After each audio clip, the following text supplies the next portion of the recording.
Nasihat buat anak. Seringkali Rasulullah Shallallahu Alaihi Wasallam mengingatkan agar kita berbakti kepada orang tua kita, memuliakan dan mengabdi kepada mereka. Sehingga jika ada anak yang durhaka kepada orang tuanya, maka ia adalah orang yang bakal sengsara di dunia dan di akhirat. Dan termasuk dosa yang akan didahulukan hukumannya di dunia sebelum di akhirat adalah dosa durhaka kepada orang tua. Untuk memupuk benih bakti seorang anak kepada orang tua adalah dengan sering-sering kita menghadirkan besarnya makna perjuangan orang tua terhadap anak-anaknya di saat sang anak masih kecil. Sungguh, suatu pengabdian yang tiada tandingnya. Orang tua rela sakit demi anak, tidak nyenyak tidur demi anak, dan begitu seterusnya. Perjuangan demi perjuangan beliau jalani, pengabdian demi pengabdian beliau lalui, semuanya adalah demi anak. Akan tetapi kadang seorang anak terbawa dalam kelalaian akan semua yang telah diperjuangkan oleh orang tua, sehingga ada seorang anak membentak orang tuanya, atau bahkan dengan mudah memukul orang tuanya, atau menyakiti hati orang tuanya dengan lidah dan tingkah lakunya.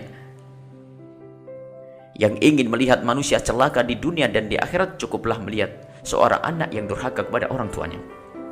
Durhaka kepada orang tua kadang teramat halus sehingga tidak dirasa oleh seorang anak, akan tetapi ternyata seorang anak sudah berada pada hakikat kedurhakaan. Seorang anak yang menghindar dari beban biaya rumah sakit untuk orang tuanya yang ditanggung oleh saudara-saudaranya, di saat pembayaran biaya rumah sakit pura-pura tidak tahu lalu menjauh untuk sementara dari keluarganya dengan berbagai alasan.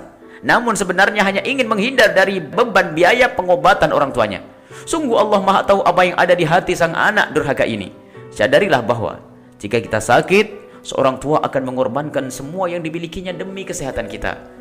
Ada lagi seorang yang durhaka dengan memanfaatkan kebaikan orang tua. Orang tuanya memang mencintainya dan berjuang untuknya, menyekolahkannya hingga sang anak bisa berhasil dan mendapatkan pekerjaan yang nyaman, bersih dengan gaji tinggi. Sementara orang tuanya tetap tidak berubah sebagai seorang petani yang kulitnya di samping semakin hitam terbakar matahari, juga semakin berkeriput dimakan usia. Akan tetapi keberhasilan sang anak tidak merubah keadaan orang tuanya.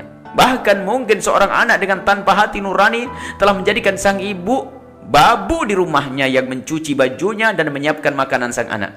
Sungguh ini adalah anak durhaka yang susah bertobat, sebab ia tidak sadar jika yang demikian itu adalah durhaka. Ada lagi durhaka yang tidak dirasakan oleh seorang anak, yaitu dikala orang tua yang sudah keriput itu tidak lagi dianggap nyaman keberadaannya di meja makan bersama, maka seorang tua pun dibuatkan meja kecil di ruang yang agak terpisah agar tidak mengganggu. Dan hanya orang durhakalah yang menganggap orang tuanya mengganggu. Cukuplah orang tua kita capek di saat kita masih kecil, giliran kita sudah dewasa dan orang tua kita semakin lemah, mari kita muliakan dan kita layani orang tua kita. Mengabdi berangkat dari hati yang tulus karena Allah Subhanahu wa taala, bukan hanya takut dihujat oleh masyarakat.